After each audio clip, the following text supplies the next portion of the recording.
Cordial saludo a todos los que a esta hora me ven. Que Dios les bendiga.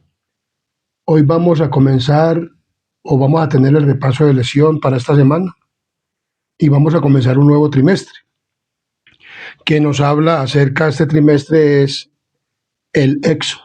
Vamos a estudiar el libro de Éxodo para este trimestre y esperamos que este estudio, este repaso de lección de este trimestre nos llene de el poder del Espíritu Santo para crecer, para tener un desarrollo, un crecimiento espiritual, para el final que todos queremos o este instrumento humano quiere para todos y cada uno de los que escuchen este video o estos videos, estos repasos de lección, para que crezcamos para el reino de los cielos. Porque eso es lo que para eso es este estudio bíblico, o sea, para eso está este canal, para preparar un pueblo para el reino de Dios. Porque yo quiero ir al cielo y quisiera ir con muchas personas, con todas las personas, ojalá con millones de personas. Y como tenemos la costumbre, antes de comenzar el tema de repaso de lección y todos los temas, vamos a pedir la dirección del Espíritu Santo y que sea Dios el que nos ilumine y que nos guíe. Entonces vamos a tener una palabra de oración. Oremos.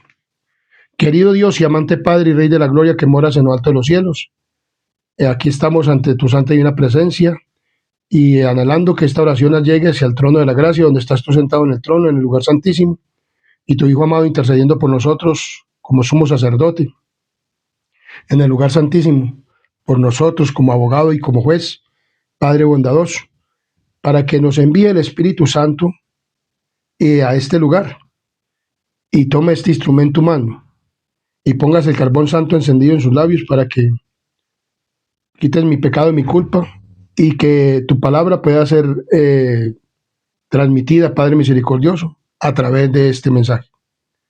También te pedimos, Padre misericordioso, que el Espíritu Santo también esté en todos los lugares donde vayan a oír y ver este video, de manera que todos seamos instruidos y llenos para la gloria de Dios tuya, o Dios tuya, y que podamos, Padre misericordioso, comprender el mensaje y prepararnos para estar contigo en la Canaán celestial. Te pedimos también perdón por nuestros pecados y faltas. También que el Espíritu Santo y la compañía de tus santos ángeles estén en todos los lugares donde van a oír y ver este video y este lugar. Y todo esto te lo pedimos y te lo agradecemos en los méritos santos de tu Hijo amado, Cristo Jesús. Amén, amén y amén. Muy bien.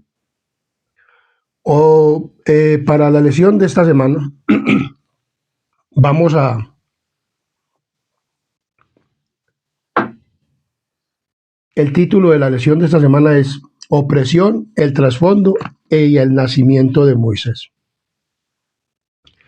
Y el versículo de memoria lo vamos a encontrar en Éxodo capítulo 2, versículo 23 al 25, que nos dice de la siguiente manera.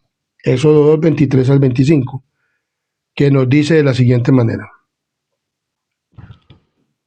Aconteció que después de muchos días murió el rey de Egipto, y los hijos de Israel gemían a causa de la servidumbre, y clamaron, y subió a Dios el clamor de ellos con motivo de su servidumbre. Y oyó Dios el gemido de ellos, y se acordó de su pacto con Abraham, Isaac y Jacob.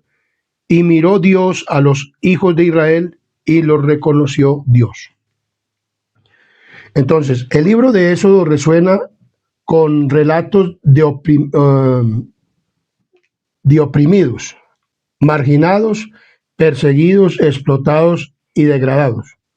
Por lo tanto, quienes se sienten hoy abandonados, olvidados y esclavizados pueden tener esperanza, pues el mismo Dios que salvó a los hebreos es capaz de salvarlos a ellos también. Entonces vemos que vamos a mirar a través del estudio de este trimestre cómo Dios libertó al pueblo de Israel de Egipto, y así mismo puede libertarnos a todos y cada uno de nosotros. O sea, Dios es poderoso.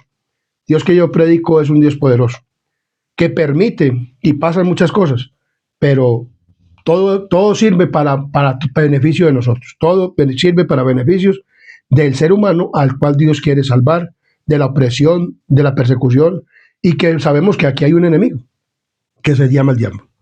Entonces, Éxodo habla de las batallas existenciales, las injusticias y las pruebas que forman parte de la vida. O sea, el Éxodo habla de todo esto. Todos pueden sentirse alentados por los relatos de las intervenciones de Dios en favor de su pueblo sufriente. El Señor escucha el clamor de los oprimidos. O sea, Dios es así, Dios es maravilloso. Entonces, vamos a ver las intervenciones por el pueblo sufriente, vamos a ver que Dios escucha los gemidos de los oprimidos y ve sus luchas. Dios ve nuestras luchas, vio las luchas del pueblo de Israel, dice aquí muy claramente. Y dice sus lágrimas, nota sus lágrimas. Dios es un Dios que si lloramos, Él está ahí y Él nos ve llorar y ve la agonía. Dios es un Dios que ve todo esto y acude en su rescate. O sea, Dios permite que pase todo eso, pero Él acude en su rescate cuando nosotros pedimos a Él. Y vemos que Dios, este pueblo clamó a Dios. Dios toma la iniciativa para liberar a quienes confían en Él. Solo tenemos que aceptar por fe lo que Él nos ofrece. Por eso es necesario estudiar el Éxodo, porque señala lo que Jesús ha hecho por todos nosotros. Es un libro acerca de la redención, la liberación y la salvación final. Todo esto lo vamos a estudiar durante este trimestre y durante la lección.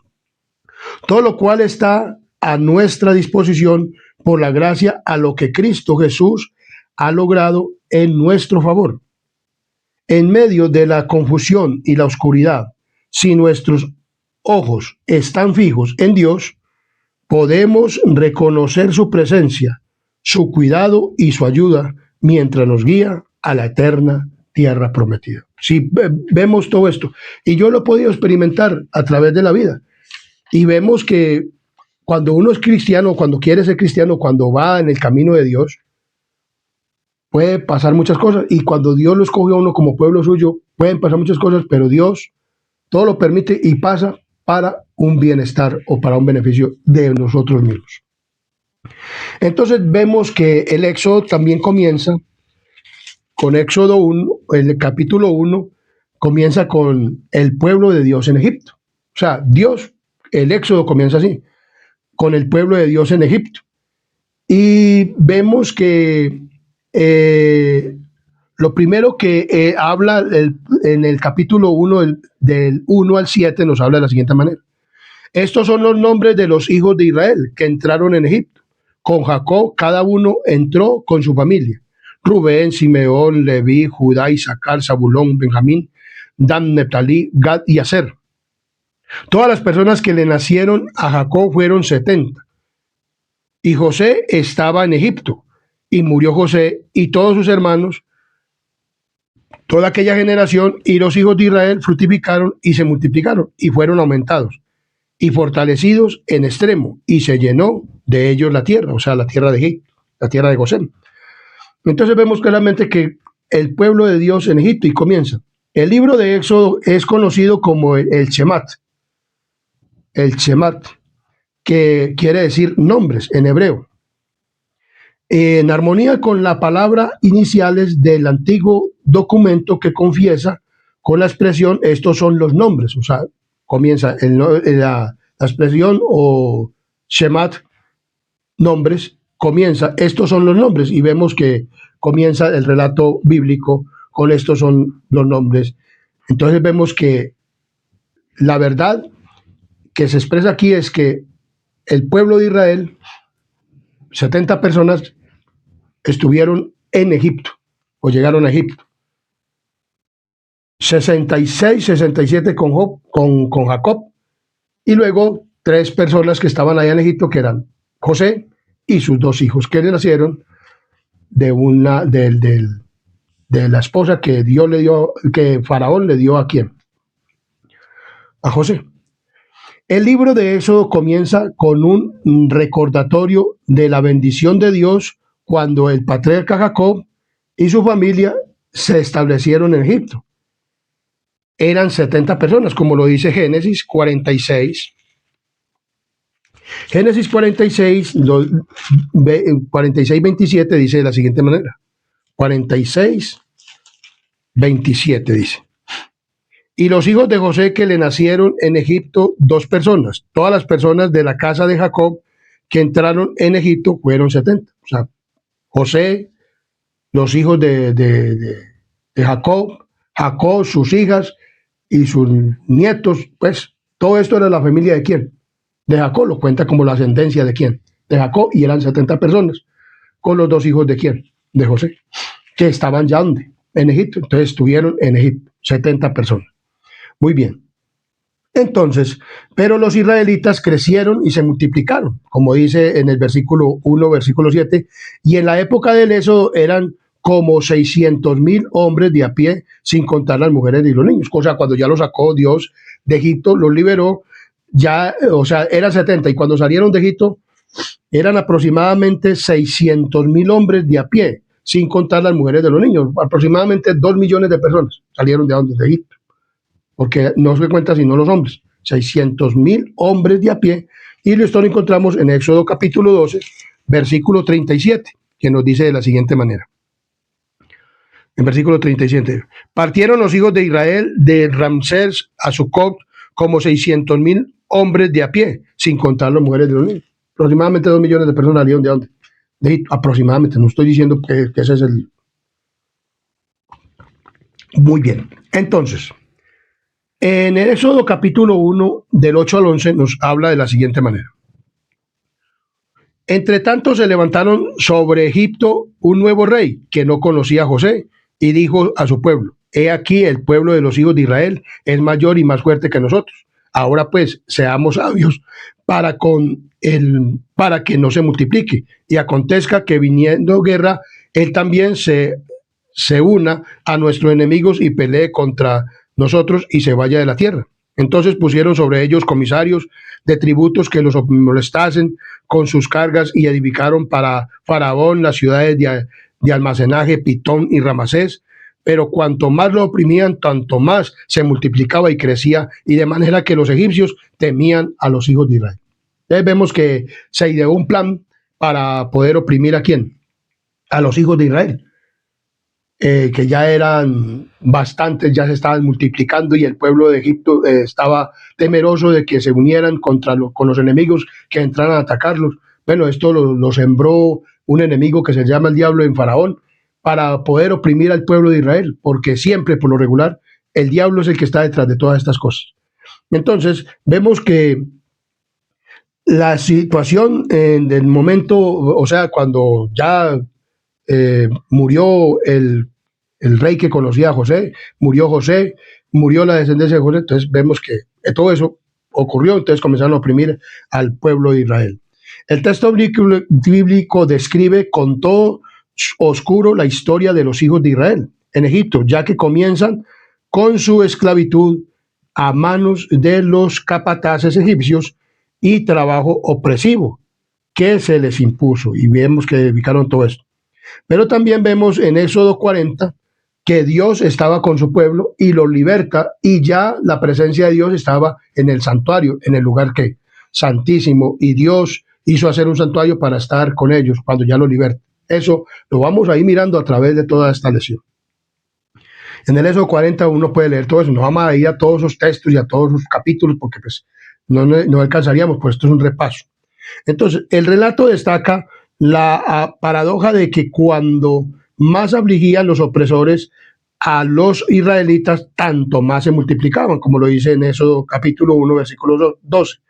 Es decir, independientemente de las maquinaciones humanas, Dios sigue siendo soberano y salvará a su pueblo, aunque las circunstancias parezcan desesperadas, al menos desde una perspectiva humana. Pero Dios siempre está ahí. Dios, a la final, libera a su pueblo, y eso lo vamos a mirar a través de este estudio. Entonces vamos a ver el trasfondo histórico de por qué resultó en esta situación el pueblo de Israel. Entonces dice, cuando la familia de Jacob llegó a Egipto desde pasar hambre en Canaán, o sea, en el capítulo 46 de Génesis, vamos a mirar que hubo hambre en la tierra de Canaán. En la tierra de Canaán hubo hambre porque pues, el único que estaba allá en Egipto era José. Había llegado allá a Egipto José. Y entonces el pueblo de Israel, las 66, 67 personas con Jacob que estaban, aún todavía no han llegado a Egipto, pasaron por un hambre. Mire que Dios permite todas las cosas. Y entonces dice que llegaron los hijos de Jacob a Egipto porque tuvieron que ir a comprar comida. Entonces luego José pues entra con ellos allá en una conversación y manda, se le descubre que él es su hermano, bueno, todas estas cosas, y manda por su padre. Y en el versículo 46, en el capítulo 46, versículo, nos habla de la siguiente manera, de que esto, en el capítulo 46 nos habla de José. Y dice muy claramente, el rey egipcio se mostró amigable con los hebreos a causa de José y de todo lo que éste había hecho por los egipcios. Entonces vemos que en el relato 46 nos habla de salió Israel con todo lo que tenía y volvió a Beerseba y ofreció sacrificios al Dios de sus padres, Isaac, y habló Dios a Israel en visiones de noche y dijo, Jacob, Jacob. Y él respondió, dijo, heme aquí. Y dijo, yo soy Dios, el Dios de tus padres. No temas descender a Egipto, porque allí yo haré de ti una gran nación. Yo descenderé contigo a Egipto y yo también te haré volver a la mano de José, y la mano de José cerrará tus ojos. Entonces vemos claramente que ese fue el trasfondo. Llegaron pues ahí a Egipto. ¿Cómo llegaron y por qué llegaron? Entonces en el capítulo 41, 43 nos dice de la siguiente manera. 41, 43 nos habla de la siguiente manera. 41, 41 al 43 nos habla de la siguiente manera. Dijo además Faraón a José, he aquí yo te he puesto sobre toda la tierra de Egipto. Entonces Faraón quitó su anillo de su mano y lo puso en las manos de José y lo hizo vestir de ropas de lino finísimo y puso un collar de oro en su cuello y lo hizo subir en su segundo carro y pregonaron delante de él, doblar la rodilla y lo puso sobre toda la tierra de Egipto. ¿Cómo aconteció esto que José pudiera haber llegado a Faraón a ser el segundo en Egipto? O sea, un hombre importante. Y que aún todas las personas tenían que doblar las rodillas pues, a José. Vemos cuál fue la clave del asombroso éxito de José en Egipto tras un comienzo tan difícil. Vamos a mirar. En capítulo 37 de Génesis 26 y 27 al 28 nos dice de la siguiente manera. Entonces Judá dijo a sus hermanos, ¿qué provecho hay en que matemos a nuestro hermano y encubramos su muerte? Venid, vendámosle a los ismaelitas y no sea nuestra mano sobre él, porque él es nuestro hermano, nuestra propia carne. Y sus hermanos convinieron con él. Y cuando pasaban los madianitas, mercaderes, sacaron a ellos, a José, de la cisterna y le trajeron arriba y le vendieron, y los ismaelitas por 20 piezas de plata, o sea, los vendieron los hermanos de José, y llevaron a José a Egipto. El relato que le contaron al padre, a Jacob, era que lo había despedazado un animal y le llevaron la túnica. Bueno, esto fue una historia tremenda. Los hermanos él tuvo un sueño y ese sueño incomodó a los hermanos, que 10 estrellas venían primero y se arrodillaban ante él. Luego venían 11 estrellas y se arrodillaban delante de él. Y a los hermanos le tenían bronca, ¿a quién? A José. Y entonces una vez llegó el padre y lo envió a llevar alimentos. Cuando lo encontró, dijeron, vamos a ver qué es de los sueños de nuestro hermanito. Y lo querían matar, pero entonces dijeron, no lo matemos, dijo Judá. Si lo echaron a una cisterna, sino que vendámoselos a los ismaelitas. Y así fue que llegó ¿quién? José, ¿a dónde? A Egipto, vendido por sus propios hermanos. Llegó a Egipto y lo compró un hombre que se llamaba Potifar. Potifar lo puso en su casa porque vio que Dios, el Dios al cual él temía, Dios, pues José, lo puso y estaba con él, y que todo lo que hacía José era prosperado. Entonces lo puso en su casa, le dio la mayordomía de su casa.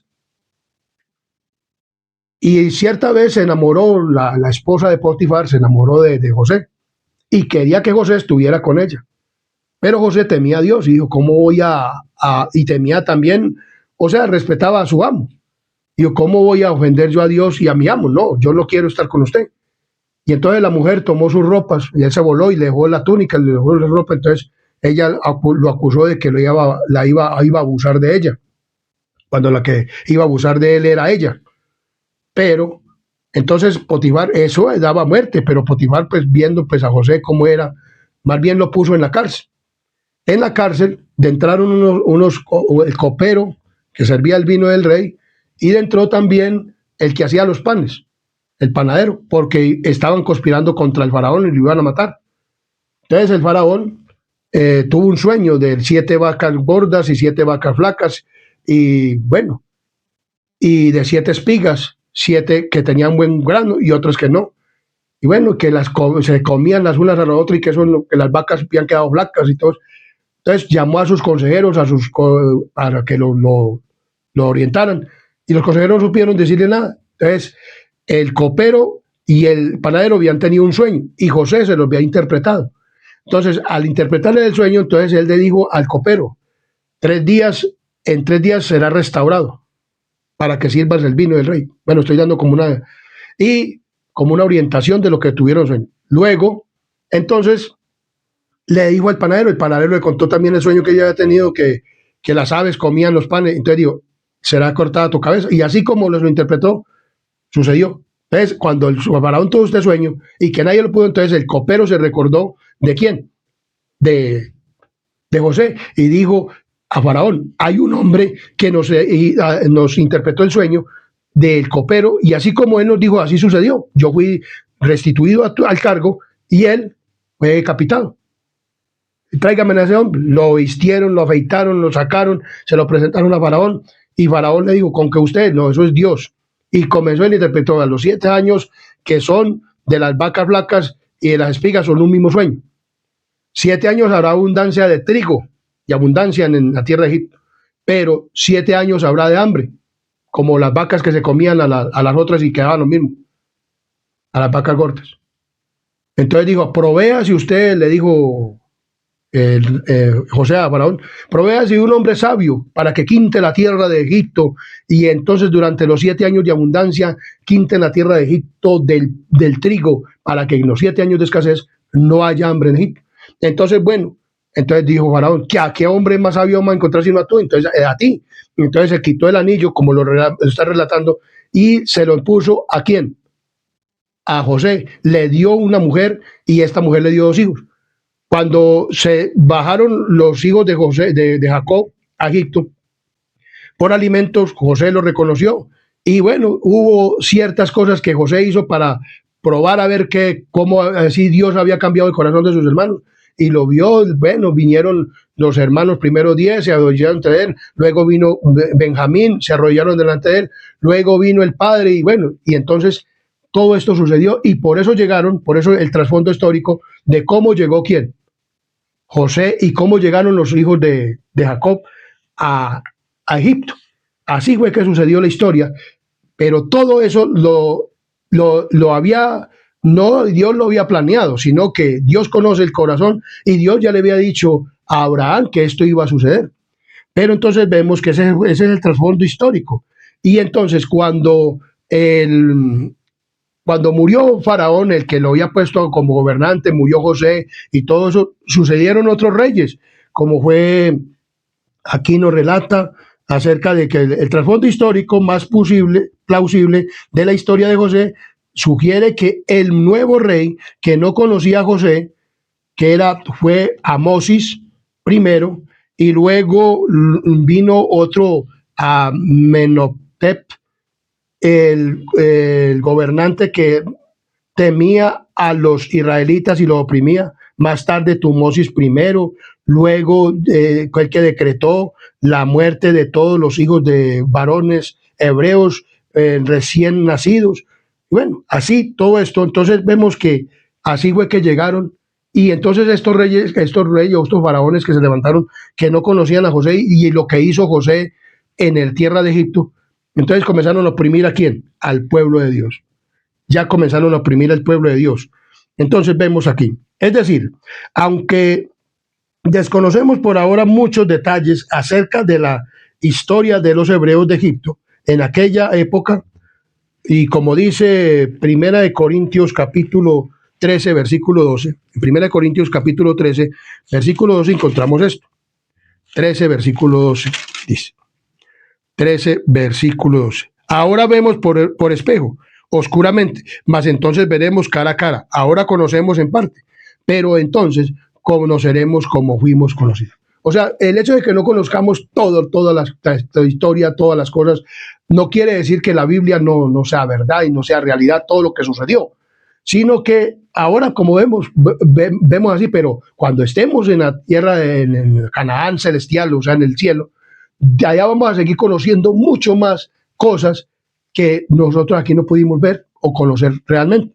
Entonces dice aquí, la revelación del carácter de Dios sigue brillando a través de los acontecimientos, de las circunstancias. Dios siempre está presente y podemos confiar en cualquiera que sea nuestra situación. O sea, así como fue con el pueblo de Israel, en la situación que tuvo con el pueblo de Israel, y como llegó el pueblo de Israel, las circunstancias en que llegó el pueblo de Israel fueron trágicas, porque pues, el hermano de José, los hermanos vendieron a José, él estuvo, lo vendieron como esclavo. Bueno, Dios estaba con él, lo vendió a Potifar. Potifar, viendo que la bendición de Dios estaba sobre él, lo puso sobre el mayordomo de su casa. La mujer lo hizo meter a la cárcel porque él no quiso estar con ella, no tuvo relaciones sexuales con ella, no quiso dormir con ella. Un joven. Esto muestra mucho del carácter que le había dado Jacob a su hijo. Le iba a formar un carácter, su madre, todo, en adoración a Dios y que se guardaba los mandamientos. Entonces, vemos que tenía un carácter José tremendo. No quiso dormir con la mujer de Potifar, y tal vez era una mujer muy hermosa, pero no quiso ofender a Dios ni a su amo. Prefirió más bien la cárcel. En la cárcel estuvo. Desde el tiempo que lo vendieron, de más o menos aproximadamente 17 años, vendieron a José. Y por ahí 13 años estuvo José entre esta esclavitud y todas estas cosas. Y luego Dios lo puso como sucesor de Faraón, o sea, el segundo en Egipto. Después de Faraón, ninguno podía mandar más que José. Y vemos que José hizo lo que tenía que hacer. Y luego vino sus hermanos y lo recibió, vino su padre y se gozó con ellos. Y les perdonó aún todavía lo que ellos hicieron. Él perdonó a sus hermanos. Vio también que Dios había cambiado el carácter de sus hermanos. Y estuvieron ¿en dónde? En Egipto. Murieron y había un faraón, o los faraones que siguieron a este otro faraón, dice que no conocían, y oprimieron ¿a quién? Al pueblo de Israel. Y vemos que cuando el pueblo de Israel se multiplicaba, entonces los consejeros de Faraón dijeron, seamos sabios y vamos a matar ¿a quiénes? A los egipcios, porque se está multiplicando, para que no vengan y vayan a tener guerra contra nosotros. Entonces, ¿qué pasó? Entonces, habían unas parteras. Entonces dice muy claramente en Éxodo capítulo 1, 9 al 23, nos habla de la siguiente manera. En Éxodo 9 al 23 nos habla de las parteras. Dice de la siguiente manera: he aquí el pueblo de los hijos de Israel es mayor y más fuerte que nosotros. Se estaban multiplicando, más mayor ya eran que el pueblo de Israel. Ahora pues seamos sabios, dice, para con él, para que no se multiplique y acontezca que viniendo guerra, él también se una con nuestros enemigos y pelee contra nosotros y se vaya de la tierra. Entonces pusieron sobre ellos comisarios y lo comenzaron ¿a qué? A oprimir. Pero cuanto más lo oprimían, dice que más se multiplicaban. Y los egipcios hicieron servir a los hijos de Israel con dureza y con fuerza. Y amargaron su vida, su existencia. Mejor dicho, allá los oprimieron. Y habló el rey de Egipto a las parteras, habían unas mujeres parteras, y entonces les dijo, de las hebreas, una de las cuales se llamaba Cifra y otra Fua. Y dice, de las cuales, dice aquí muy claramente, cuando asistían a las hebreas en sus partos, y veáis si el sexo, le dijo Faraón, si es hijo, matarlo, y si es hija, entonces viva. Pero las parteras temieron ¿a quién? A Dios, y no hicieron como le mandó el Faraón, el rey de Egipto, sino que preservaron la vida de los niños. Y el rey de Egipto hizo llamar a las parteras y les dijo, ¿por qué habéis hecho esto? Que habéis preservado la vida de los niños. Y las parteras respondieron a Faraón: porque las mujeres hebreas no son como las egipcias, pues son robustas y dan a luz antes que las parteras vengan a ellas. Y Dios hizo bien a las parteras, y el pueblo se multiplicó y se fortaleció en gran manera, y por haber las parteras temido a Dios, y él las prosperó y a su familia. Entonces vemos claramente que las parteras no quisieron obedecer a Faraón. Y pues, ¿cómo vamos a matar a los niños? Ellas temían ¿a quién? A Dios. Ellas habían sabido verdaderamente lo que había hecho José y todas estas cosas, y estaban ahí, y miraban la historia y todo eso. Entonces, pero ¿cómo? Si ese es el Dios el verdadero Dios, nosotros ¿cómo vamos a matar a los niños? No, nosotros no vamos a matar a los niños. Y no quisieron obedecer ¿a quién? A la voz de Faraón. Y vemos claramente que los israelitas se trasladaron a Egipto y fueron esclavizados allí tras una época de gran prosperidad y paz. O sea, el pueblo de Egipto estaba en una gran prosperidad y paz. Ellos estaban creciendo, estaban desarrollando, pero fueron ¿qué? Oprimidos ¿por quién? Por los egipcios. Luego Faraón dio una orden para matar a todos los ¿qué? A los niños. Pero las parteras no quisieron ¿qué? Obedecer a la voz de Faraón. En Salmo 50:15 nos dice de la siguiente manera.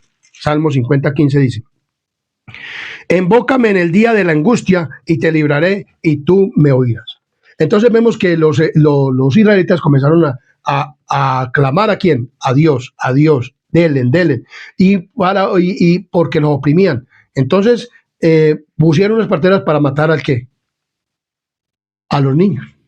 Pero las parteras no quisieron. Y el faraón se enojó con las parteras, que le habían dicho: ¿por qué no los habéis ¿qué?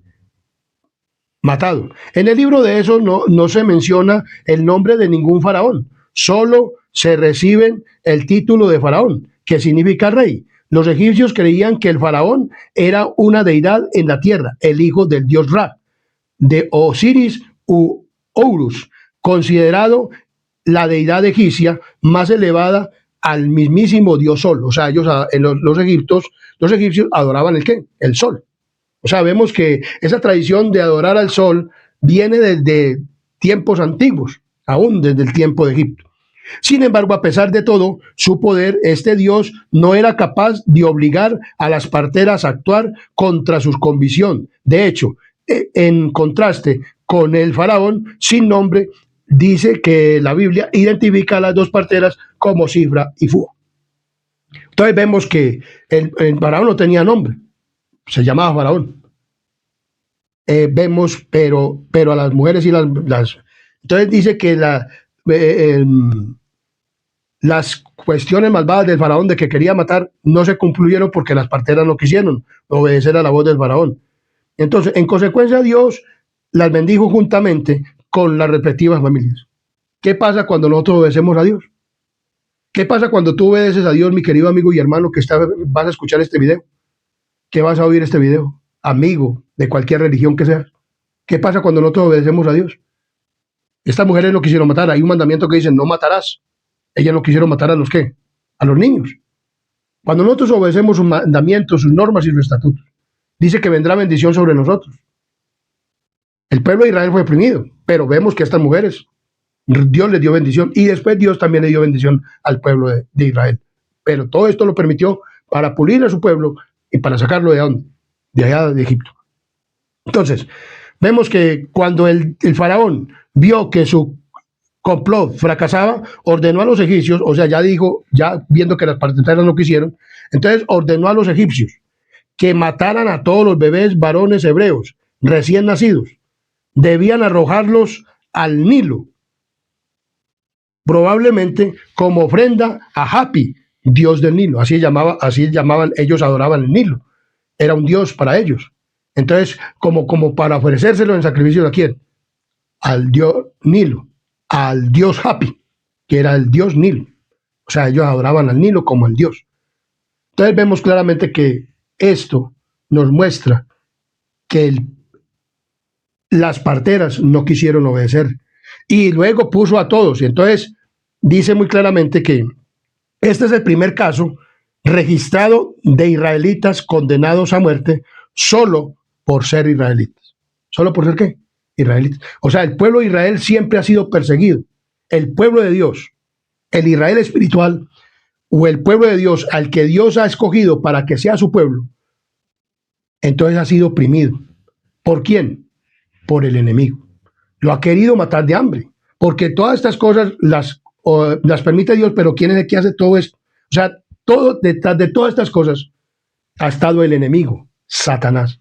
Porque después del pecado, pues Satanás es el que ha querido y ha tomado las riendas de este mundo, pues según lo habla pues la palabra de Dios. Y él le quitó el rey de ser gobernante ¿a quién? A Adán. Y entonces él ha sido el gobernante, o se cría el gobernante de esta tierra. Pero Dios le quitó eso, para este tiempo ya le quitó ser el gobernante de esta tierra. El gobernante de esta tierra ya es Dios. Lógicamente que Satanás sigue siendo y está aquí en este planeta, pero va a ser destruido. Entonces, Dios había prometido que se daría, pues viéndole dado bendición de las parteras y todo esto, el pueblo, él quiso matar ¿a quién? A todos los niños, y que se los tiraran ¿a dónde? Al dios Nilo, o sea, a este dios, al dios Hapi,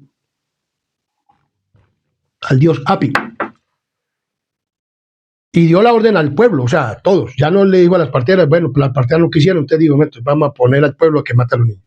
Así como en un tiempo, cuando vino Jesús, entonces mataron a los niños, porque venía un niño a salvar ¿a quién? O sea, Moisés es un símbolo ¿de quién? De Cristo. Todo, por eso, nacimiento. Entonces, el nacimiento de Moisés. Vamos a mirar acerca. Entonces, Dios había prometido liberar a su pueblo. En Éxodo, capítulo 2, 1 al 10, nos habla de lo siguiente: un varón de la familia de Leví fue y tomó por mujer a una hija de Leví. ¿A una hija de quién? De Leví, y la concibió y dio a luz un hijo, y viéndole que era hermoso, le tuvo escondido 3 meses. Pero no pudieron ocultar más tiempo, no la pudo ocultar por más tiempo. Entonces tomó una arquilla de juncos y la calafeteó con asfalto y con brea, y colocó en ella al niño y lo puso en un carrizal a la orilla del río. Y una hermana suya, o sea, hermana de la madre del niño, se puso o sea, una tía, a lo lejos para ver lo que acontecía. Y la hija de Faraón descendió a lavarse al río, o sea, a Nilo. Y entonces la hermana de aquella se puso a lo lejos, o sea, la tía, para ver qué acontecería con el niño. Y la hija de Faraón descendió a lavarse al río, y paseándose sus doncellas por la ribera del río, vio ella la arquilla en el carrizal. Y dice, y cuando la abrió, vio al niño, y dijo ella, he aquí el niño lloraba, y teniendo compasión de él, dice la hija o nieta de Faraón, dijo a los niños, de los niños hebreos es este. Entonces su hermana dijo, o sea, la tía, le dijo a la princesa. Entonces su hermana dijo a la hija de Faraón, era hija, iré a llamarte a una nodriza de las hebreas para que te cría este niño. Y la hija de Faraón respondió, ve. Entonces fue la doncella y llamó a la quién, a la madre del niño, a la cual dijo a la hija de Faraón, lleva a este niño y críamelo, y yo te lo pagaré. Y la mujer tomó al niño y lo crió, y cuando el niño creció, ella lo trajo a la hija de Faraón. Más o menos aproximadamente tenía ya 12 años Moisés, cuando se lo trajo ¿a quién? A la hija de Faraón. Y le dijo, ve al niño que yo le cría. O sea, esta mujer crió al niño en su temprana edad y todo eso con los principios hebreos. Luego lo llevó ¿a dónde? A la casa de Faraón. Entonces dice muy claramente el trasfondo histórico del nacimiento y la vida ¿de quién? De Moisés. Apasionadamente, porque él vio durante la época del célebre 14ª dinastía egipcia. O sea, él vivió en este tiempo. El trasfondo histórico del nacimiento de Moisés y la vida de Moisés es apasionadamente porque él vivió durante la época de la célebre 14ª dinastía egipcia. Uno de los reyes de esta dinastía fue Tutmosis III, llamado el Napoleón de Egipto. Es considerado uno de los faraones más famosos del antiguo Egipto. Aunque fue condenado a muerte a nacer, o sea, Moisés, como lo vemos, entonces, pero Moisés nació como un hijo especial. El hebreo Tov, literalmente, bueno o hermoso. O todo era bueno o hermoso en qué. En gran manera vemos que este niño dice la palabra de Dios que era hermoso o bueno, ¿cierto? Y entonces dice muy claramente, entonces dice, el término hebreo Tov, que quiere decir hermoso o bueno, describe algo más que la belleza externa. No, pues era bonito, pero tenía una misión. O sea, este niño nació, o Dios permitió que naciera, y nació con una misión. Dios tenía una misión. Toda persona que viene a este mundo, toda persona que viene a este mundo, nace porque Dios tiene un propósito o tiene una misión para él. Cuando tú y yo nacemos en este mundo, Dios, no nacemos por las circunstancias o porque tal cosa, sino porque Dios también quiere. Lógico, tiene un proceso. Primero, pues tiene que haber una relación entre un hombre y una mujer, ¿cierto? Pero Dios, que todo lo sabe, tiene un propósito contigo y conmigo, para ti y para mí. Entonces vemos claramente que Dios tenía un propósito con este niño hebreo. El diablo quería frustrar todos estos propósitos que Dios tenía ¿con quién? Con Moisés. Entonces vemos, pero que esto describe algo más que la belleza externa. Esta palabra se utiliza, por ejemplo, también para describir la obra de Dios durante la semana de creación, cuando Dios declaró que todo era bueno o hermoso en gran manera. ¿Todo era qué? Bueno. O sea, este niño era bueno. La creación de Dios toda era qué? Buena, en gran manera. Lo podemos encontrar en Génesis capítulo 1, versículo 4, donde nos habla de la siguiente manera.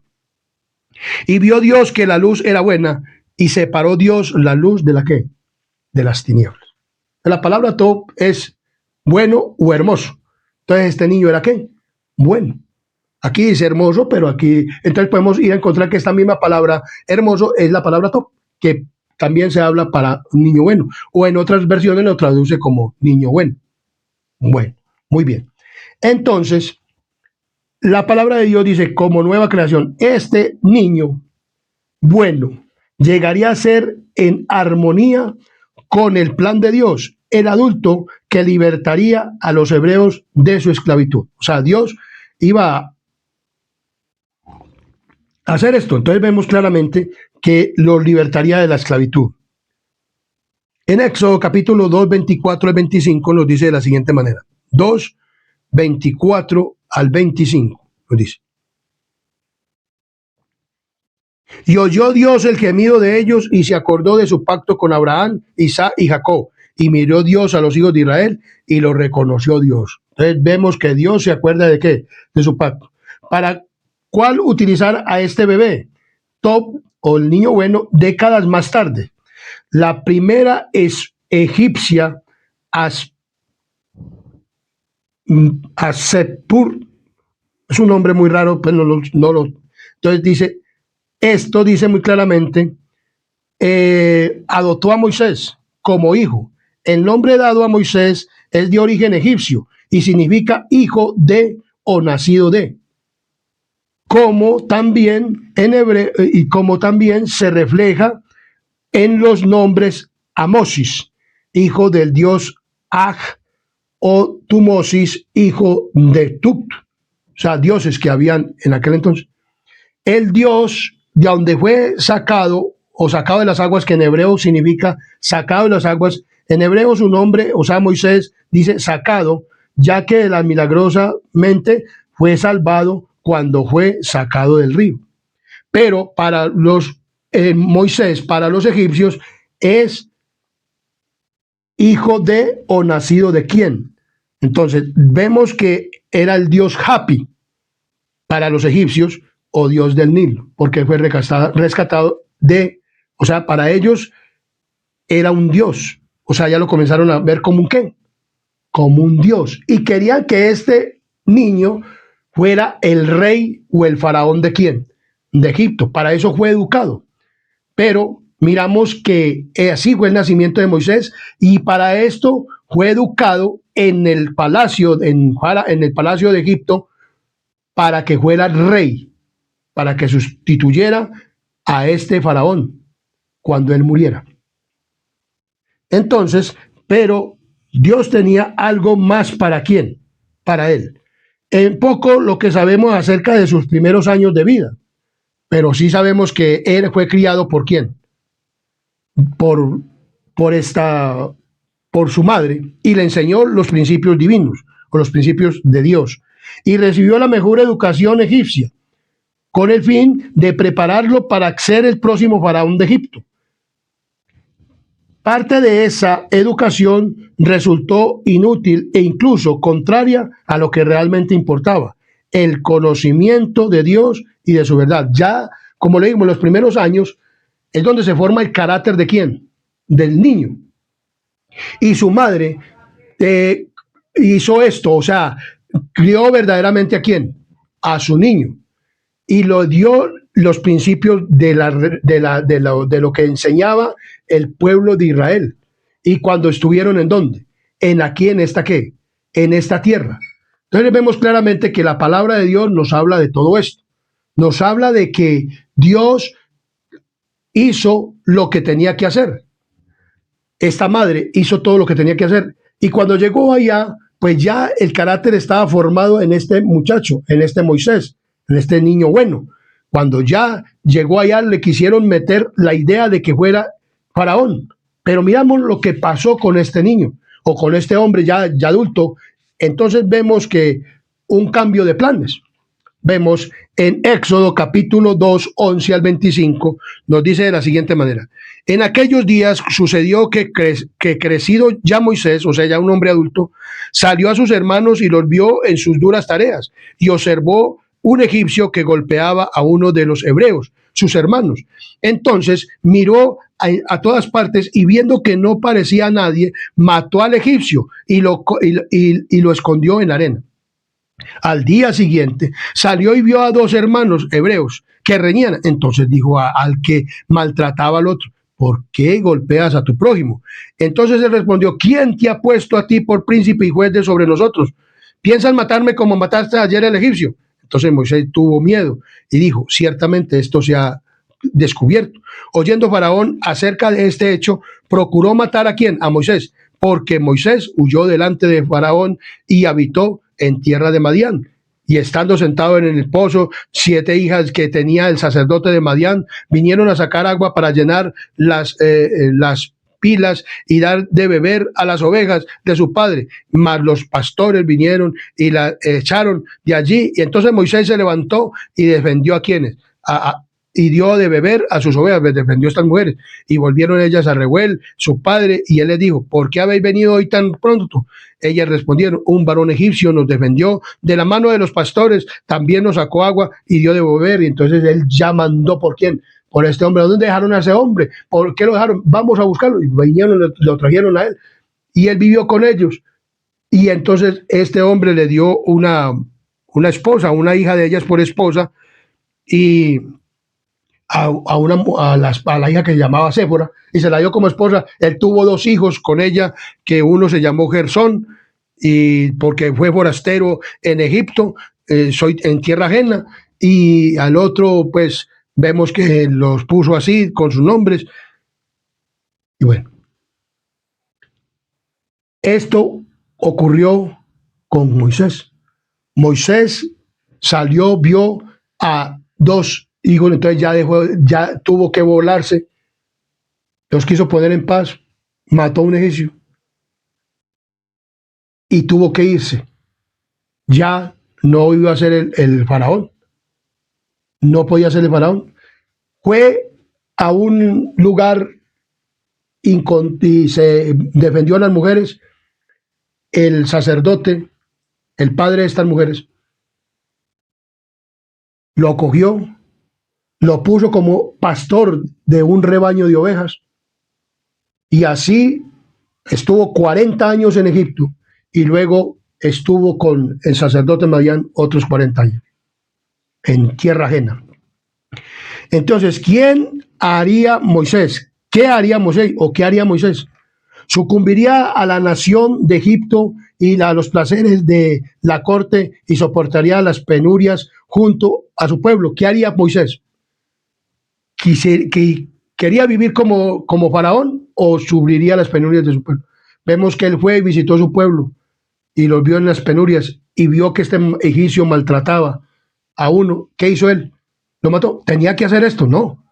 Pero bueno, si él le diría al egipcio, mira, no hagas esto, ¿qué podía haber ocurrido? Había ido y le había contado al faraón, mire, Moisés está defendiendo ¿a quién?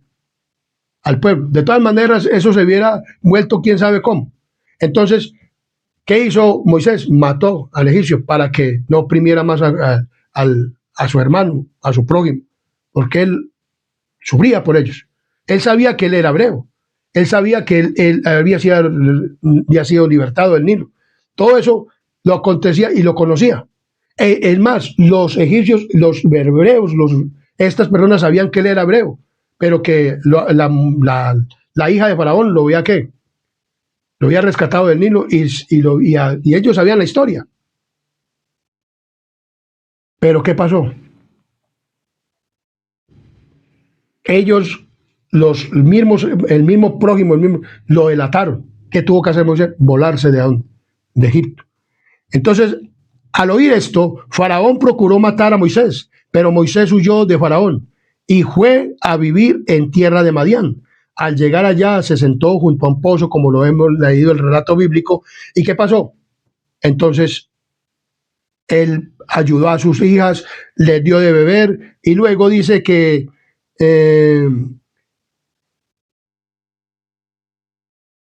el hombre le ayudó a Moisés. Entonces dice aquí muy claramente, Moisés realmente no tuvo elección, al menos en lo que respecta a permanecer en Egipto.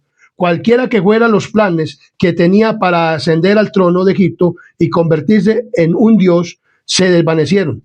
Rápidamente, en lugar de convertirse en un dios falso, Moisés serviría al Dios verdadero. Cuando huyó Moisés, no tenía idea de lo que le depararía el futuro. Entonces vemos que él no sabía. El monarca decidió enseguida que debía morir. Reconociendo su peligro, Moisés huyó hacia Arabia. Moisés vivió de la siguiente manera. En su vida puede dividirse en 3 etapas. 40 años de 40 años. Pasó los primeros 40 años en Egipto. Gran parte de ellos en el Palacio Real, por lo menos hasta los 12 años, aproximadamente, que era que un niño hebreo ya comenzaba a disfrutar de las fiestas, cuando se celebraban las fiestas en el tabernáculo, después de que lo sacaron.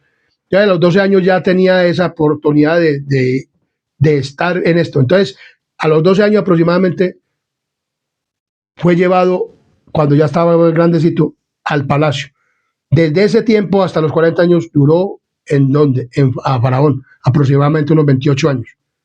Pero él tenía ya 40 años cuando sucedió lo que sucedió.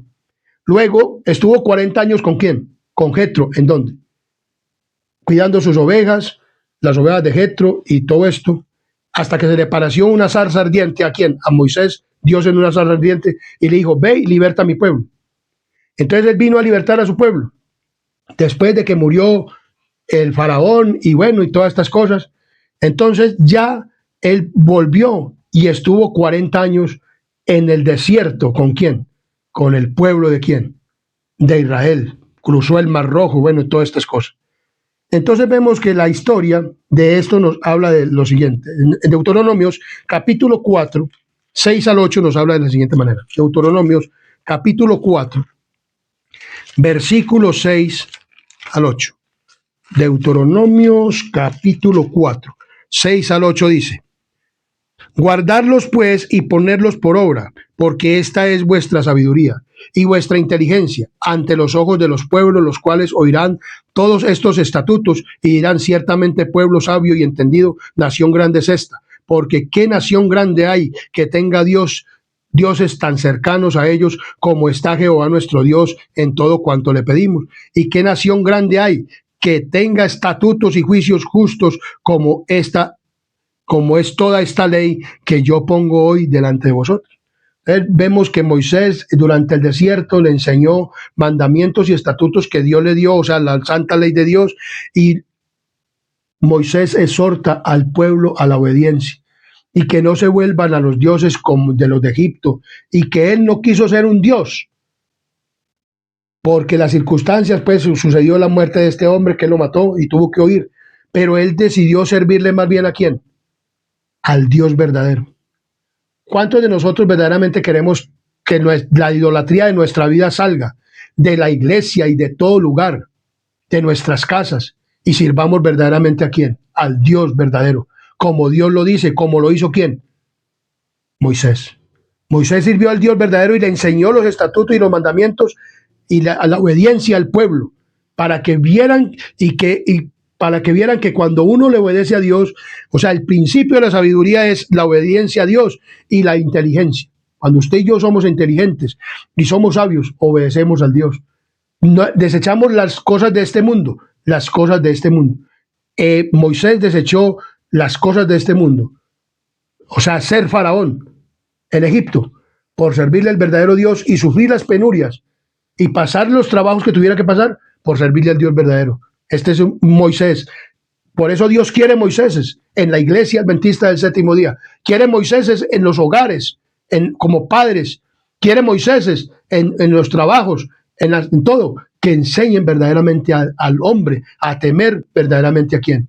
A Dios. ¿Cuántos de ustedes quieren ser Moisés? Yo quisiera ser Moisés para Dios. O sea, para servirle a Dios y para enseñarle. Y por eso hoy, a través de este canal, le estoy hablando acerca del repaso de lesión y que todos seamos Moisés. Que enseñemos a la gente a temer a Dios y que las cosas de este mundo van a pasar, pero que el que ame a Dios va a vivir para siempre. Entonces en Romanos capítulo 8, versículo 28 nos enseña también esto. En Romanos capítulo 8, versículo 28 nos dice de la siguiente manera. Romanos capítulo 8, versículo 28. 8:28 nos dice de la siguiente manera. Y sabemos que los que aman a Dios, todas las cosas ayudan a bien. Esto es a los que conforme a su propósito son llamados. Moisés fue un niño bueno, fue un hombre llamado. Tenía un llamado ¿de quién? De Dios. Para salvar a su pueblo, para sacarlo de allá. Vemos que fue un cambio de planes. Pero dice la palabra de Dios, y sabemos que los que aman a Dios, todas las cosas les ayudan a bien. Esto es conforme a su propósito de los que son llamados. Lo que sucedió con Moisés fue tremendo, mató a un hombre. Tuvo que huir, pero el propósito de Dios se cumplió. De una cosa mala que puede hacer el ser humano, o sea, el pecado que tú hayas cometido, el pecado que tú hayas matado a un hombre, hayas asesinado, hayas hecho hayas ofendido los mandamientos de Dios, el carácter de Dios. Pero Dios te dice que aún así Dios puede cambiar ese propósito malo o esa ofensa que tú le hiciste a Dios en algo bueno. Y vemos que Moisés cumplió el propósito de Dios. Dios quiere que nosotros nos arrepintamos y que el propósito que Dios tiene con nosotros es que nosotros nos arrepintamos y obedezcamos ya sus mandamientos y los pongamos en práctica y vivamos una vida santa, aunque hayamos pecado. Y entonces Dios tiene un propósito de llevarnos a la Canaán celestial. Vemos claramente que esto es lo que nos narra la santa palabra de Dios. El texto bíblico dice que las parteras, temieron a Dios y no hicieron como el faraón. Esto hicieron las parteras y Dios les bendijo. Lo siguiente, o sea, Elena de White comenta lo siguiente acerca de la fidelidad de estas dos mujeres y de la esperanza mesiánica. Se ordenó a las mujeres cuya profesión les daba la oportunidad de hacerlo, que dieran muerte a los niños, varones hebreos, en el momento de nacer. Satanás fue el instigador. ¿Quién es el que ha sido todo el instigador de todo esto? Satanás. Fue el instigador de ese plan. O sea, le insinuó a Faraón. Sabía que entre los israelitas se levantaría un libertador y al inducir al rey a destruir a los niños varones, esperaba frustrar el propósito divino. Pero esas mujeres temían a Dios y no osaron ejecutar tan cruel mandato. El Señor aprobó su conducta y las hizo prosperar. Satanás quería que no nacieran niños, porque se sabía desde la promesa del Edén que Dios iba a enviar un libertador y que ese libertador era un hombre. El que iba a morir en la cruz no era una mujer, sino un hombre. Entonces vemos que Dios prometió un libertador, un hijo varón. Por eso era que el diablo quería que mataran a los hijos varones. Por eso cuando vino y nació Jesús, entonces el diablo mató por medio también de este instrumento romano. También mató, o un emperador romano, también mandó a matar a todos los que, a los niños. Porque los niños, o sea, un niño era el que venía ¿qué? A salvar el pueblo de quién. Israel. Vemos que allá no utilizó una mujer para salvar al pueblo de Israel, sino un hombre. Así también, por eso vemos que Moisés es un símbolo de quién, de Cristo. Que Cristo, un hombre, venía a salvar al pueblo de Israel en todos los aspectos, a Israel de antaño y al pueblo de Israel de espiritual. Entonces, lo bueno de todo esto es que a pesar de los planes de Satanás, Dios terminó y usó personas fieles para frustrar los propósitos del enemigo. Vivimos en un mundo que está bajo el dominio del adversario, a quien Jesús llamó el príncipe de este mundo. En Juan 19:30 lo llama de la siguiente manera. Juan capítulo 19, versículo 30 le dice así de la siguiente manera. 19:30 dice: Cuando Jesús hubo tomado, en Juan capítulo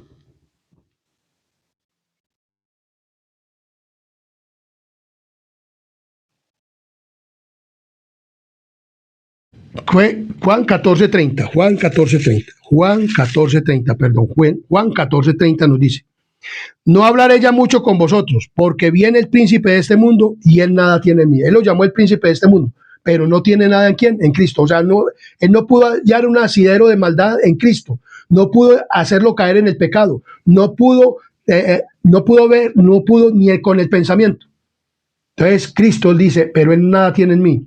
También, si nosotros entregamos nuestra vida, nuestro corazón a Dios, Satanás nunca podrá tener nada en nosotros, como en Moisés. Moisés cumplió el propósito de Dios, aunque pecó, pero se apartó y se arrepintió, y hoy en día está en el cielo, porque Moisés fue resucitado y llevaba ¿a dónde?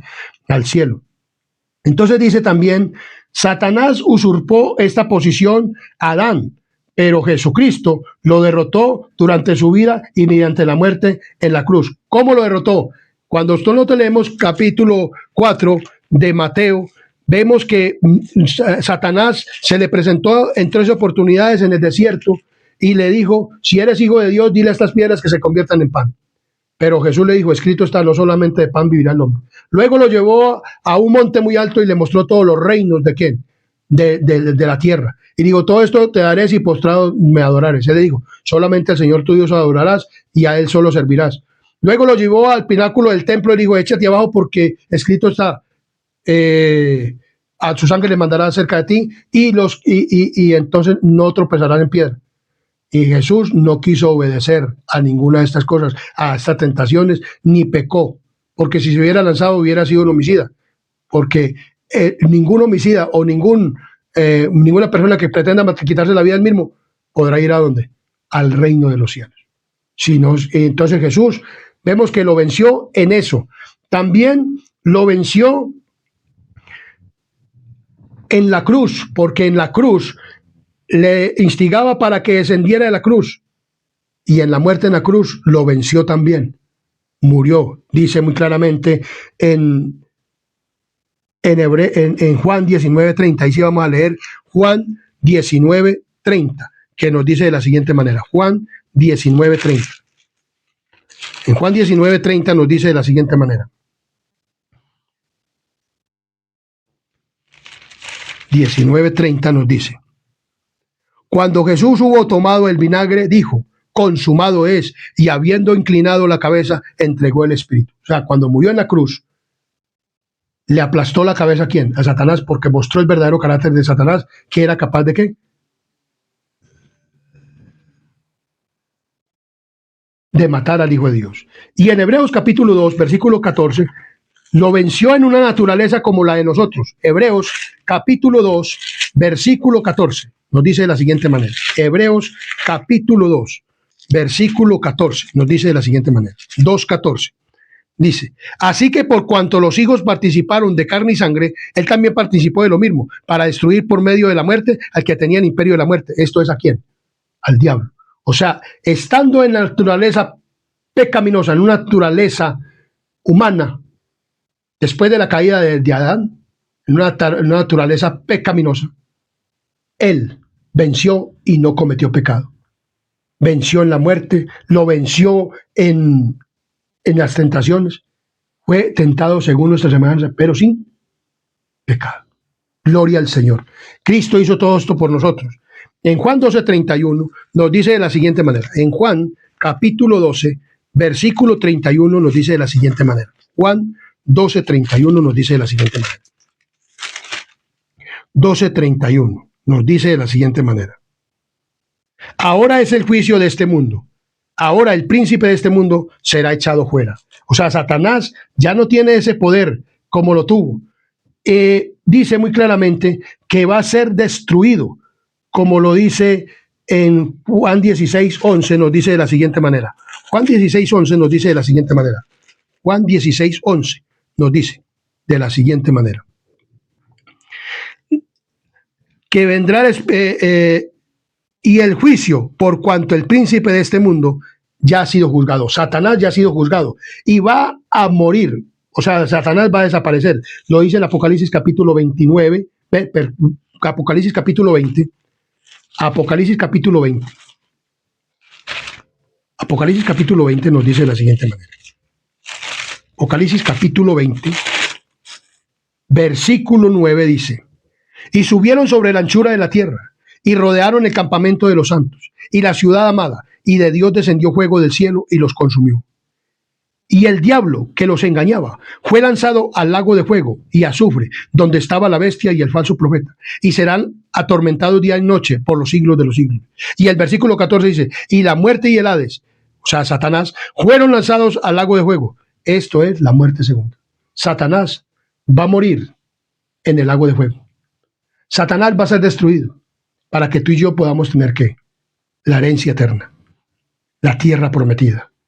Así como Dios sacó a su pueblo y lo llevó y habitó en ellos en un santuario y lo llevó a la tierra prometida, así Dios, Jesús, está en el cielo, en el lugar santísimo, haciendo una obra allá, presentando su sacrificio por nosotros y haciendo un juicio para que tú y yo tengamos la oportunidad de arrepentirnos y poder tener esta tierra por heredad. Dios quiere dárnosla. Dice, la buena noticia es que las dificultades de la vida pueden ser superadas por la gracia de Dios, como lo dice Filipenses 4:13. Todo lo puedo en Cristo que me fortalece. Es la gracia en nuestra, dice, esa gracia es nuestra única esperanza. Cristo, por gracia, por amor, sacrificó su vida. El Padre, por amor, entregó a su Hijo. El Espíritu, por amor, dejó también que el Hijo de Dios cargara los pecados, él solo. Y ahora está convenciéndonos de pecado, de justicia y de juicio a nosotros, diciéndonos que en el lugar santísimo está Jesús, ofreciendo su sacrificio por ti y por mí. Y que lo mismo que le aconteció a Moisés, quiere que seamos nosotros, pregoneros de justicia, del amor de Dios, y de la misericordia de Dios, y que prediquemos el Evangelio, y que hablemos del amor tan grande que Dios nos tiene. Dios te ama, Cristo te ama. Arrepiéntete, porque Cristo quiere llevarte a la tierra que prometida. Comparte este video, dalo a conocer. Por medio de tu celular, compártelo. Puedes salvar a un alma y ser salvo tú mismo.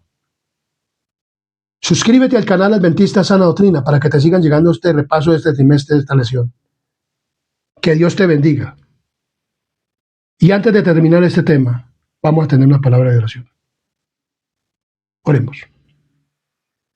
Satanás va a acabar, va a ser destruido. Oremos.